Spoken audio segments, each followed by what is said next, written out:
Hello and welcome everyone, it's Karen. I've got a couple of cards, or maybe three cards for you today. I've been using the Paper Row Studios Meadowbrook Farm, and this is the first card I'm going to make. So those are the embossed die cuts there, and the center one is from the Quick Cards die cuts. So that's the idea. It's a gatefold card basically with the center opening. So it's a super simple card. I've got a piece of 5.5 by 11-inch cardstock, and we're just going to score this at 2 3/4 inches from each end. So I just rotate mine around so I know where the 2 3/4 inches is, and that's it. So that's the gatefold card. So you're just going to fold those in towards the center. And I like to just, on the second one, before I burnish it, I like to really line the edges up because those scoreboards, sometimes you're off just slightly and then the center won't meet. So I'm just holding that over before I burnish that down. So there's the gatefold, super simple. Now, I've cut a circle opening just because I'm using those circle die cuts and they go perfectly around that. But you could make this whatever you want. It could be a Christmas tree, it could be a rectangle, it could be squares, it could be these arches. So depending on what kind of a card you're going to make, just cut something. It's better if it's uniform, but it doesn't have to be.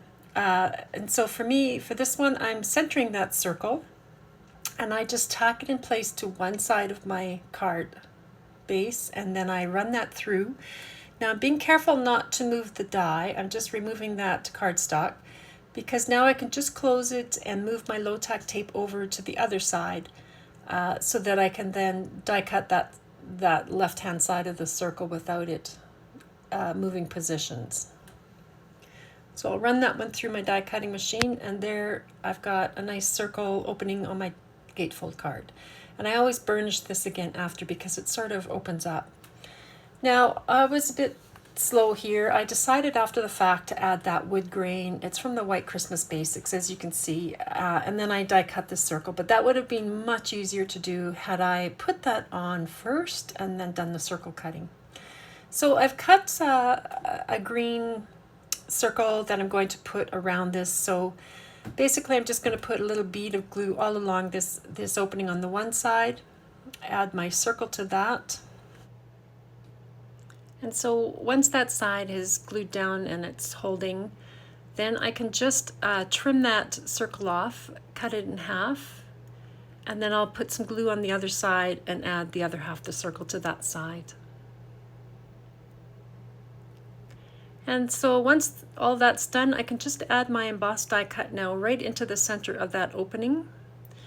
And now I've decided to use this wonky picket fence here, and I did some extended die cutting because it actually just cuts that one small piece. So I extended my die cutting there to make a longer fence, and I put 2 layers on this. I wanted it to be really sturdy.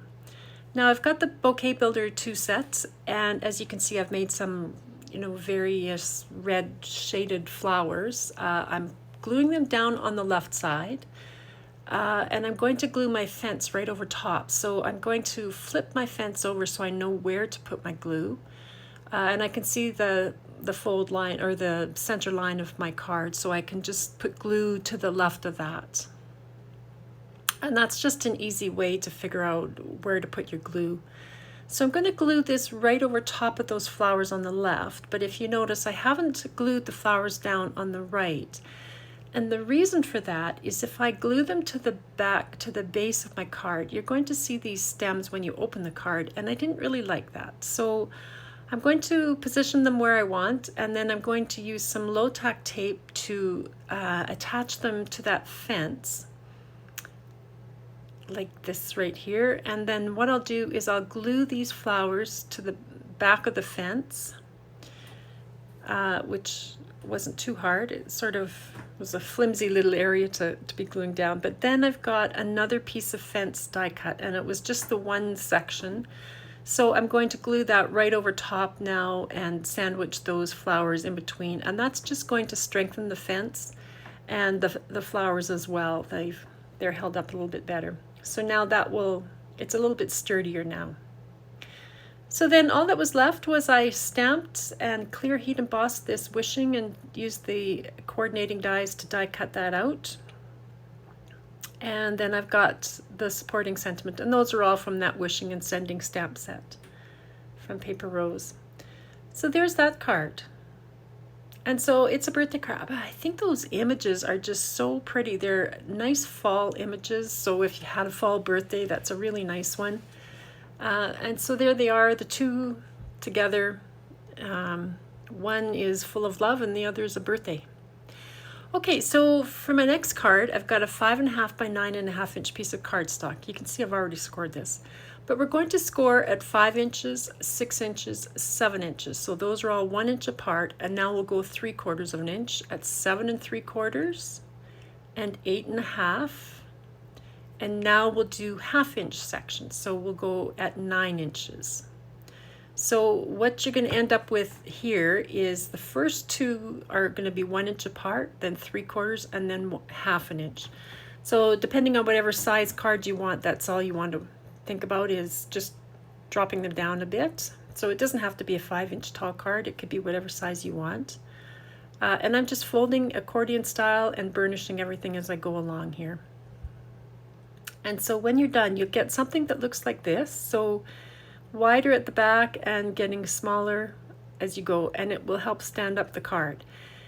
Now this is where you can use your scraps of cardstock really well. It just adds dimension, this card. So if you want a card that's flat for mailing but has a bit of oomph to it, this is a great way to do it. So I'm going to put mine in this way, but you know, maybe you want, because I'm using that die cut, but maybe it's going to be a Halloween card with bats and clouds at the top, or maybe balloons or a birthday, or maybe it's a Christmas tree up along the side and smaller ones in front.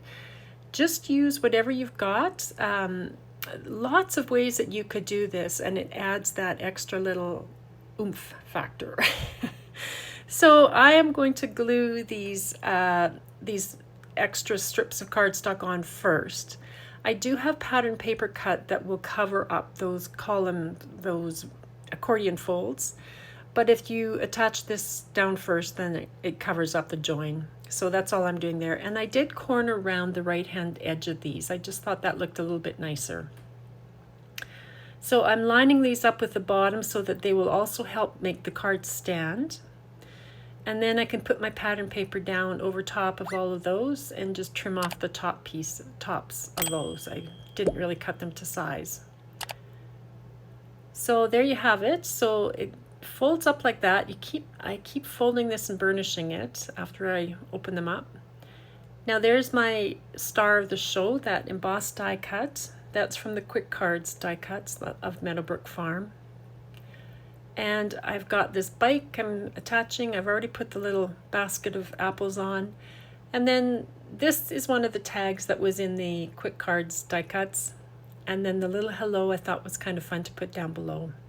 So this could be a thank you card. It could just be a hello card, you know, thinking of you card, whatever you want. And I just thought that was kind of fun. So there you go, guys. A few ideas on different ways of making those cards. That Meadowbrook Farm is just beautiful. Really pretty fall images. So thanks for stopping by and for taking the time to watch. I'll talk to you next time. Bye.